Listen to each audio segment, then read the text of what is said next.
একটা নিবেদন আছে। বলো শুনি। মহারাজ, আমি কিছুদিনের জন্য এই কৃষ্ণনগর ছেড়ে বাইরে যাব, বিদেশে। বিদেশ? বাহ, খুব ভালো খবর। কিন্তু কেন বৈজ্ঞানিক? গোপাল, ওই বিদেশ থেকে বিজ্ঞান নিয়ে আলোচনা করার জন্য আমাকে ডেকেছে। আমার আবিষ্কার নিয়ে বিদেশে একেবারে শোরগোল পড়ে গেছে গো। বিদেশের ওই বিজ্ঞান সংস্থা আমাকে আমার আবিষ্কারের জন্য কিছু অর্থ সাহায্য করবে। বাহ, তুমি তো কৃষ্ণনগরের গর্ব। হ্যাঁ, তোমার জন্য তো কৃষ্ণনগরের নাম সারা বিশ্বে ছড়িয়ে পড়বে। আমি সেখান থেকে যা অর্থ পাবো তা রাজকোষে দেব। আমাদের রাজকোষের অবস্থা তো আমি জানি মহারাজ। ধন্য ধন্য বিজ্ঞানী। তোমার মতো করে সবাই যদি এই দেশের কথা ভাবতো তাহলে কত ভালো হতো বলো তো। তা বিজ্ঞানী, তুমি কবে যাবে? কাল সকালে মহারাজ, কাল সকালে প্রথম ফেরিতে আমি যাব। গোপাল, তোমার সাথে আমার কিছু একান্ত কথা আছে। সবার শেষ হলে তোমাকে কিছু দায়িত্ব দেব। আপনার কাজে লাগতে পেরে নিজেকে ধন্য মনে করব বিজ্ঞানী। বাবা, খুব যে ভাব। হ্যাঁ, কি মন্ত্র দেবে কে জানে, তবে জানতে হবে। এইভাবে মাথায় হাত দিয়ে বসে থাকলে কিছু হবে? বীজ ধান না কিনলে চাষ করবে কি করে? তাই তো ভাবছি, এবার যে এইরকম অবস্থায় পড়বো ভাবিনি গো। গোপাল দাদার কাছে একবার চেয়ে দেখো না। উনি তো মাঝে মধ্যেই আমাদের সাহায্য করেন, কিন্তু এত বেশি টাকা গোপাল দাদা কোথায় পাবে? তবু তবু আজ একবার বলে দেখো, রাজবাড়ি থেকে ফেরার পথে গোপাল দাদার সাথে দেখা করব। বলুন বিজ্ঞানী, কি বলবেন বলেছিলেন? গোপাল, আমি কাল খুব সকালে চলে যাব, তাই আজকেই তোমার সাথে আপাতত শেষ দেখা। গোপাল, তুমি জানো আমার এই পরীক্ষা কেন্দ্রের উপরে কতজনের নজর রয়েছে। আমি তোমাকে ছাড়া আর কাউকে বিশ্বাস করতে পারি না। তোমার কাজ হলো প্রতিদিন একবার নিয়ম করে একটু দেখাশোনা করা, এই আর কি। বিজ্ঞানী, আমার সব বিষয় সম্পর্কে জানবার খুব আগ্রহ, তাই আমি আপনার এই পরীক্ষা কেন্দ্রে এসে অনেক কিছু জানবো। আপনাদের মতো জ্ঞানী গুণী মানুষের কাছ থেকে একটু একটু করে জেনে জেনে আমার জানার পরিধি আমি বাড়িয়ে নিচ্ছি। তুমি ধন্য গোপাল, ধন্য। তোমার এই সততার জন্য আমি তোমাকে এত ভালোবাসি। এই নাও ঘরের চাবি, সাবধানে রেখো। আসি। আপনার এই পরীক্ষা কেন্দ্র সম্মানের সাথে রক্ষা করব বিজ্ঞানী।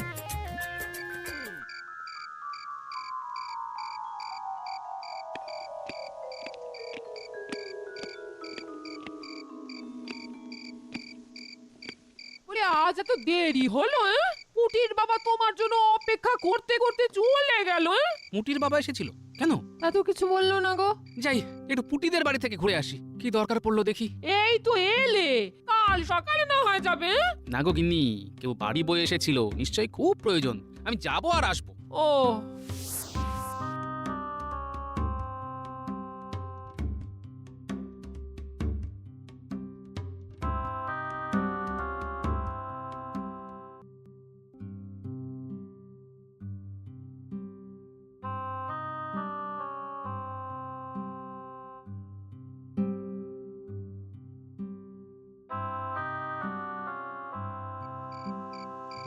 পুটি, পুটি। পুটি তো ঘুমিয়ে পড়েছে, ডেকে দেবো? না না, ওই পুটির বাবা আমার সাথে দেখা করতে গিয়েছিল, তাই ভাবলাম কোনো বিপদ আপদ হলো নাকি। গোপাল দাদা, বীজ ধান কেনার পয়সা নেই, আমাকে কিছু টাকা ধার দিতে পারবে? এই রে, আমার তো হাত একদম খালি, মাসের শেষ। হাতে থাকলে তো আমাকে দ্বিতীয়বার বলতে হতো না। সেটা আমি জানি, তোমার কাছে যখনই চেয়েছি তখনই পেয়েছি। তোমার কাছে থাকলে তুমি দিতে, এইটুকু আমি জানি। আচ্ছা দাঁড়াও, ঠিক আছে, আমি দেখছি মহারাজকে বলে যদি কিছু পাওয়া যায়। ঘাবড়িও না, ঘাবড়িও না। হ্যাঁ, আসি। এই কৃষ্ণনগরে বুদ্ধিমান লোক হলো তিনজন, আমি, বিজ্ঞানী আর এই গোপাল। তাই এতদিন আমার যাবতীয় ফন্দিভিকি নষ্ট হয়েছে গোপালের সাথে লেজুর ওই বিজ্ঞানী ছিল বলে। কাল থেকে গোপাল একা, কাল থেকে লড়াইটা হবে সে আনে, আর বিজ্ঞানী না থাকাটা আমাকে কাজে লাগাতে হবে, বুঝলি? রাতে পরিকল্পনা করছি, আর সেই পরিকল্পনা সফল করার জন্যে আমার চাই দুটো শক্তপোক্ত বলশালী লোক, আর তাদেরকে জোগাড় করে আনার দায়িত্ব হলো তোদের। ঠিক আছে মন্ত্রী মশাই, আমরা আপনার কথা মতো দুটো লোক এনে দেব, তারা আপনার হয়ে কাজ করবে।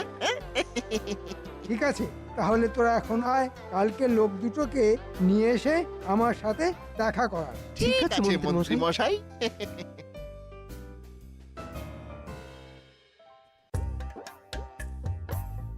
বিজ্ঞানী সকালে বিদেশে চলে গেছে পুরস্কার আনতে। এটা আমাদের কত বড় আনন্দের খবর। মহারাজ, আনন্দের মাঝে একটা খারাপ খবর আছে। এই খরাতে চাষিদের খুব ক্ষতি হয়েছে। বীজ ধান কেনার পয়সা নেই। বলছিলাম যে ওই রাজকোষ থেকে কিছু অর্থ কি বরাদ্দ করা যায়? দেখো গোপাল, রাজকোষ শূন্য, কিভাবে কি হবে ঠিক বুঝতেও পারছি না। তোমার কথা শুনে না আমার খুব কষ্ট হচ্ছে গোপাল। এই তো সুযোগ, হ্যাঁ, কারো পৌষ মাস, কারো সর্বনাশ। হ্যাঁ, এই খরা আমায় নড়া ধরে দাঁড় করিয়ে দেবে। গোপাল, আমি দেখছি কিভাবে এই সমস্যা থেকে আমার রাজ্যের প্রজাদের আমি বার করে নিয়ে আসতে পারি। নবাব বাহাদুরকে কি খবর পাঠানো যায়? আমিও তাই দেখছি। কাল দুধ পাঠাই, দেখি নবাব আপৎকালীন ব্যবস্থার জন্য কিছু ঋণ দিতে পারেন কিনা। প্রহরী, দুধকে খবর পাঠাও, দেখি নবাব বাহাদুর কি বলেন। এই যে নবাব বাহাদুর যদি মহারাজকে সাহায্য করে, তবে আমার পরিকল্পনা একগাল মাছি। না না না না, কিছু একটা করতে হবে, কিছু একটা করতে হবে, কিন্তু করবোটা কি সেটাই তো বুঝতে পারছি না। আমি আগ বাড়িয়ে কিছু বলতে গেলেই গোপাল ঠিক ধরে নেবে। দেখি কিছু একটা উপায় তো করতে হবে। দুধ, তুমি কাল সকালে মুর্শিদাবাদ যাও আমার একটা বার্তা নিয়ে। মন্ত্রী, দুধকে তুমি বুঝিয়ে দাও আর চিঠিটাও লিখে দাও। এই তো সুযোগ এসেছে। মহারাজ নিজে হাতে সুযোগ করে দিলেন। দূত, তোমাকে মুর্শিদাবাদ যেতে হবে। নবাবকে জানাতে হবে আমাদের রাজ্যে খরাতে খুব ক্ষতি হয়েছে, আমাদের কিছু অর্থ সাহায্য লাগবে, রাজকোষ শূন্য, ঋণ লাগবে। মহারাজ, আমি আপনার হয়ে পত্র লিখে দিচ্ছি, আপনি শুধু সই করে দেবেন। ঠিক আছে, ঠিক আছে।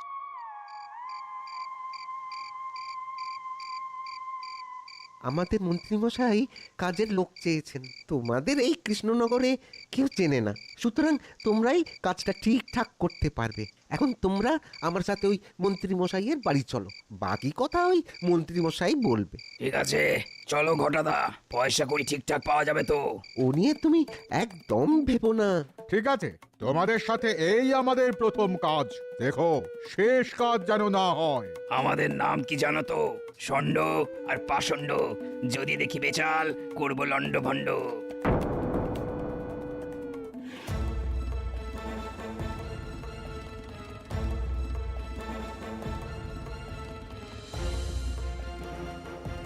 মন্ত্রীমশাই, ও মন্ত্রীমশাই, মন্ত্রীমশাই। আয় আয় আয়, কেউ দেখেনি তো? না না না না না না, কেউ দেখেনি। এ বটা কই? বটার ধুম জ্বর, শুয়ে আছে। মন্ত্রীমশাই, এই যে আপনি ওই বলেছিলেন সেই মতো লোক এনেছি। কাজটা পারবে তো? পাঁচিল ভাঙা থেকে আঁচিল তোলা সব আমাদের বাঁ হাতের খেলা। পয়সা পেলেই শুরু কাজ, হাত চালালেই শুরু নাচ। ওরে বাবা, এরা দেখি আমাদের সভাকবির মতো কথা বলে ছন্দ মিলিয়ে। কাজও করি ছন্দ মিলিয়ে। কেউ যদি না খেতে চায় তাকে খাওয়াবো গিলিয়ে। একটা ছোট্ট কাজ করে দেখাও দেখি। কত ছোট্ট বলুন দেখি? কাল সকালে দুধ মুর্শিদাবাদ যাবে, তোমরা দুজন এমন কিছু করবে যাতে করে ও না যেতে পারে। বেশি বাড়াবাড়ি না, হ্যাঁ? শুধু একটু দেব ছুঁয়ে, দুধ পড়বে ভুঁয়ে। ঘটা তোমাদের দুধকে চিনিয়ে দেবে। তাহলে ঘটা, কাল সকালবেলা শুরু আমাদের খেলা।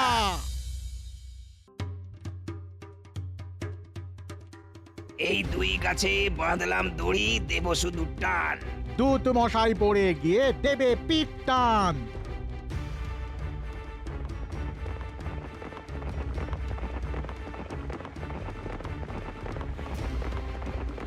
এই কেউ আসছে, এই লুকিয়ে পড়, লুকিয়ে পড়।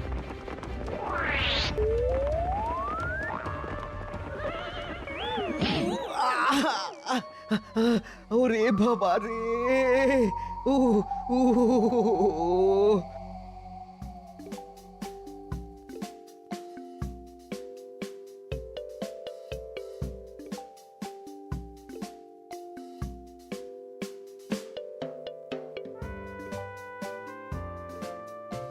পুটির মা, বাড়ি আছো? ওমা, কি সৌভাগ্য! মন্ত্রীমশাই আমাদের বাড়ি। আহা, এত উত্তেজিত হবার কি আছে? শোন, তোদের খুব কষ্ট, গোপালের কাছে সব শুনেছি। শোন, আমার কাছে আয়, আমি তোর বীজ ধান কেনার পয়সা দিয়ে দেব। সত্যি বলছেন? আমি মিথ্যে বলার লোক নয় পুঁটির মা। শোন, বাড়ি আয়, টাকা নিয়ে যা। গোপাল মহারাজকে সবার কথা বলছিল, আমি দেখছি কি করে কি করা যায়। ভুলিস না, বাড়ি আসে টাকা নিয়ে যাস, আর তোর খুশি মতো যখন ইচ্ছে শোধ দিস। আপনাকে আপনাকে কি বলে ধন্যবাদ দেবো মন্ত্রীমশাই, আমি বুঝতে পারছি না। তোদের তোদের কান্না দেখে আমারও কান্না পেয়ে যাচ্ছে রে। আর আমাকে আমাকে আর কাঁদাস না রে।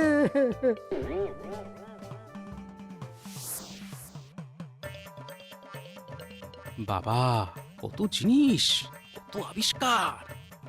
দেখি, আতস কাঁচ। বাবা, এর গুণাগুণ সব লেখা আছে। দেখি তো বইটাতে কি লেখা আছে। এই কাঁচের মধ্যে দিয়ে ছোট জিনিসকে বড় দেখায়। দেখি তো, ওরে বাবা, কি বড় লাগছে জিনিসগুলো। এটা নিয়ে যাব, বাচ্চাগুলোকে দেখাবো, ওরা খুব মজা পাবে। আর কি লিখেছে দেখি। হ্যাঁ, সূর্যের আলোকে এক বিন্দুতে রাখলে এটা তাপ উৎপন্ন করে। ওরে বাবা, তাই নাকি? বাইরে কি দেখবো, দেখি তো।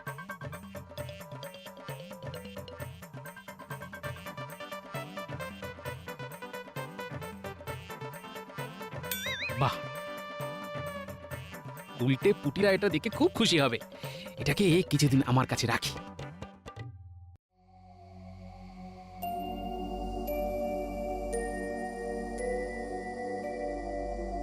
গোপাল, সর্বনাশ হয়েছে।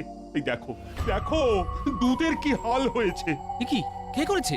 জানি না গো গোপাল দাদা, জানি না, কিছু দেখিনি গো, কিভাবে যে পড়ে গেলাম।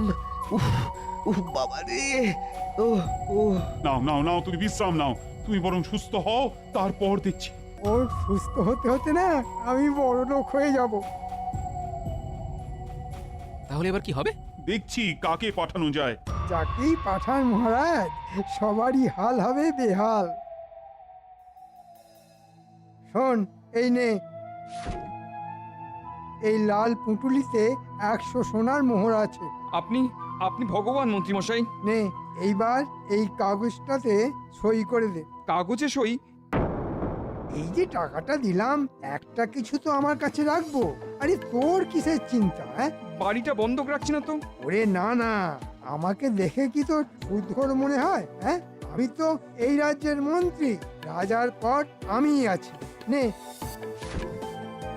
নে যা, কাল তাড়াতাড়ি বীজ ধান কিনে চাষাবাদ শুরু কর। তাহলে আমি এখন যাই।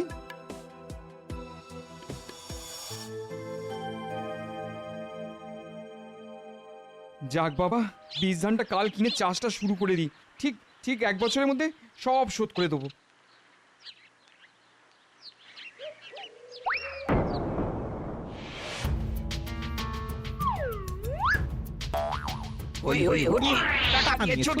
সর্বনাশ, এই টাকা নিয়ে চলে গেল, এবার কি হবে? মন্ত্রীমশাই, আমার সর্বনাশ হয়ে গেল, আপনার দেওয়া টাকা ছিনিয়ে নিয়ে গেল, এবার আমার কি হবে? সে কি, এখানে চোর? হ্যাঁ, এ তো ভালো কথা না। দেখছি কাল রাজসভায় আমি এটা নিয়ে বলবো। তুমি শান্ত হয়ে বাড়ি যাও, আমি দেখছি। আয় আয় আয় আয় আয় আয়। এবার কি খাবো? বাড়িতে কি বা খেতে দেবো?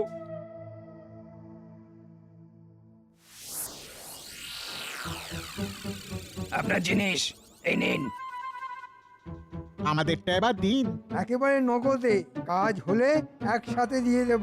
ধার বাকি একদম না, গুরু বলে গেছে। ঠিক আছে, তবে তাই হোক।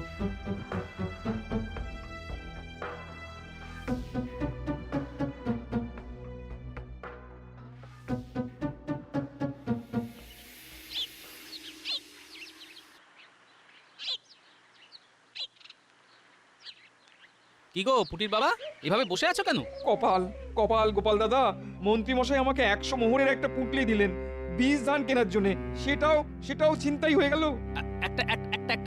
একটা করে বলো, কে টাকা দিয়েছে? মন্ত্রীমশাই। বাহ, তবে তো ভালো, মন্ত্রীমশাই বদলে গেছেন তাহলে। কিন্তু চিন্তাই হলো কিভাবে? মন্ত্রীমশাই বাড়ি থেকে বেরিয়ে কিছু দূর গেছি, আচমকা দুজন বেশ সন্না মতন লোক আমার হাত থেকে মোহরের পুটলিটা নিয়ে চলে গেল। এবার মন্ত্রীমশাই ঋণ আমি শোধ করবো কি করে? দেখছি, ওটা নিয়ে ভেবো না, বুঝিয়ে বলা যাবে কোন। তুমি এখন বাড়ি যাও, আমি মহারাজকে বিষয়টা জানাচ্ছি। যাও যাও যাও, বাড়ি যাও, বাড়ি যাও। মহারাজ, আমাদের কৃষ্ণনগরে দুজন চোরের আবির্ভাব হয়েছে। তারা কাল পুঁটির বাবার কাছ থেকে মন্ত্রীমশাইয়ের দেওয়া মোহরের পুটলি ছিনতাই করে নিয়ে চলে গেছে। এবার কি হবে? ভাবনায় ভাবনায় কি দিন যাবে। গোপাল, কি করি বলো তো? একে রাজকোষ শূন্য, খরায় সব শেষ। এর মধ্যে যদি ছিনতাইবাজ এসে আমার গরিব প্রজাদের চুরি করে নিয়ে যায়, তবে তারা খাবেটা কি? না না না, এ আমি কিছুতেই বরদাস্ত করব না। কিছু একটা করতেই হবে। কিন্তু মন্ত্রীর আসতে এত দেরি হচ্ছে কেন? এই, তুমি কোথায় ছিলে বলো তো মন্ত্রী? কি ভয়ঙ্কর ঘটনা ঘটে গেছে জানো? আমি সব জানি মহারাজ। কাল পুঁটির বাবা আমার কাছে এসেছিল। আমি বীজ ধান কেনার জন্যে ওকে 100 মোহর দিয়েছিলাম। কি করা যায় মন্ত্রীমশাই? এভাবে তো চলতে পারে না। গোপাল, আমি এটা নিয়ে খুব চিন্তিত। এদিকে ভোলা ময়রার বড় মেয়ের বিয়ে, হাতে টাকা নেই। আমি আবার কিছু টাকা দিয়ে এলাম। ধন্য ধন্য মন্ত্রী, আমি এক সময় তোমাকে কত খারাপ কথা বলেছি। আজ মনটা সেজন্য খুব খারাপ লাগছে। সে তো দোষ করেছিলাম, তাই গালমন্দ করেছিলেন। আমাকেও ক্ষমা করে দিন মন্ত্রীমশাই, আমিও অনেক খারাপ কথা বলেছি। ভুলে গেছি সব গোপাল। এই মুহূর্তে আমাদের রাজ্য খুব খারাপ অবস্থার মধ্য দিয়ে চলছে। এখন পুরনো কিছু মনে করার সময় নেই। আমাদের একজোট হয়ে লড়তে হবে। আপনি ঠিক কথাই বলেছেন, আমাদের একসাথে একজোট হয়ে কাজ করতে হবে। ওই ছিনতাইবাজ লোক দুটোকে ধরতে হবে যত তাড়াতাড়ি সম্ভব।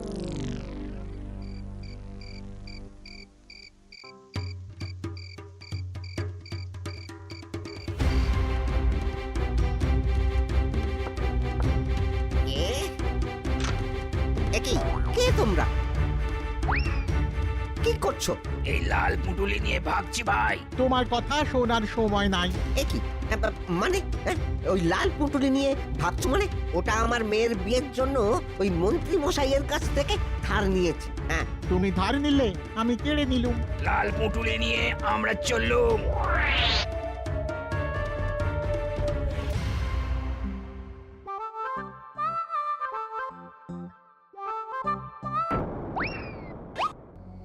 আরে, ওটা তো ঘটা, সাথে ও দুটো কি নতুন মনে হচ্ছে। শুনতে হবে কি বলছে, রহস্য ওখানেই আছে। শোনো, মন্ত্রীমশাই বলেছেন আজ থেকে কয়েকদিন চুপ করে থাকো। যা কাগজপত্র আছে তা যথেষ্ট। মন্ত্রীমশাইয়ের সামনের ঘরের টেবিলে সবার জমির কাগজ আছে। তাই বলছি কিছুদিন চুপ করে থাকো। চুপ করে কি হবে? চুরি আমাদের করতে হবে। মন্ত্রী টাকা না দিলে চুরিটা করবে কি করে? ও, তাহলে এই ব্যাপার। সন্দেহ আমার অনেক দিন আগেই হয়েছে, প্রমাণ পাচ্ছিলাম না। আজ প্রমাণ হাতে এসে গেল। চলো মন বৃন্দাবন, আতশ কাচের খেলা দেখাই এখন।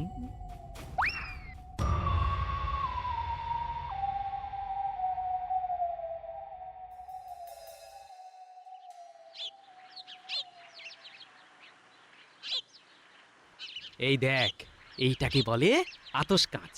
এটাকে দিয়ে ছোট জিনিসকে বড় দেখা যায়। বাহ, কি সুন্দর! গোপাল দাদু, যদি আতশ কাঁচ দিয়ে চোরগুলোকে দেখা যেত তবে কত ভালো হতো। হবে রে, হবে। তবে চোর ধরবো খালি চোখে। চোরকে প্রায় ধরি ধরি করে ফেলেছি। আর শোন, আতশ কাঁচে আরেকটা কাজও হয়। কি কাজ গোপাল দাদু? দেখবি? তবে দেখ।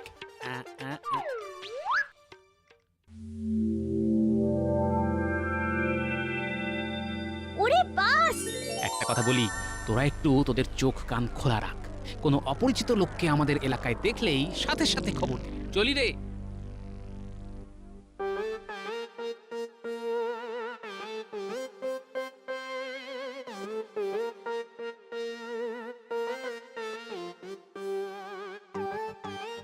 উল্টে ন্যাপলা, তোরা সবাই মিলে এই আতশ কাঁচ নিয়ে মন্ত্রীর ঘরে যা। তারপর সামনের ঘরে দেখবি কাগজের স্তূপ চাপা দেওয়া আছে। আমি যেমন ভাবে শুকনো পাতা জ্বালিয়েছিলাম সেইভাবে কাগজগুলোকে জ্বালাতে হবে। পারবি তো? পারবো। উঠিমা, মনে রাখিস তোর বাবাকেও কিন্তু ঠকিয়ে কাগজে স্বাক্ষর করে নিয়েছিল ওই মন্ত্রী। কাজটা আমরা ঠিকভাবেই করব। মন্ত্রী, এই মুহূর্তে শূন্য রাজকোষে কিছু অর্থ সাহায্য করতে পারো? পারি মহারাজ, কিন্তু সেটা পেতে হলে আমার একটা কাগজে স্বাক্ষর করতে হবে। হ্যাঁ, কিসের কাগজ? এই কাগজে লেখা থাকবে আজ থেকে এই প্রাসাদ সংলগ্ন জমি সব আমার, রাজা আমি, আপনি নয়। রাজি থাকলে বলুন। পেটে পেটে এই ছি ছি ভাবতেই পারছি না। ছন্দে বলো সভাকবি, ছন্দে বলো। আনন্দে ছন্দ আসে, আপনাকে দিই। ছন্দ মিলিয়ে দিলাম, আমি ঠিক। হ্যাঁ, আমি রাজি। দাও দাও, কোথায় তোমার কাগজ? দেখাও দেখাও কাগজ। মহারাজ চলুন, আতশ কাচের খেলা দেখতে চলুন। ওখানেই না হয় কাগজে সই করবেন। গোপাল এসেছো? মন্ত্রী, খুব ভালো খেলা খেলেছিলেন মন্ত্রী মশাই, কিন্তু ওই সব ভালো তার, শেষ ভালো যার। তুমি কি বলছো? আপনার শেষটা ভালো নয় মহারাজ, কথা নয়। এখন চলুন, বিজ্ঞানী নেই, কিন্তু বিজ্ঞানীর হাতিয়ার আপনাকে বাঁচিয়েছে। চলুন, আতশ কাচের খেলা দেখবেন চলুন। সেনাপতি, বট গাছের তলায় বটা আর দুজন অপরিচিত লোক বসে আছে, ওই লোকগুলোকে বন্দি করুন। ঠিক আছে গোপাল।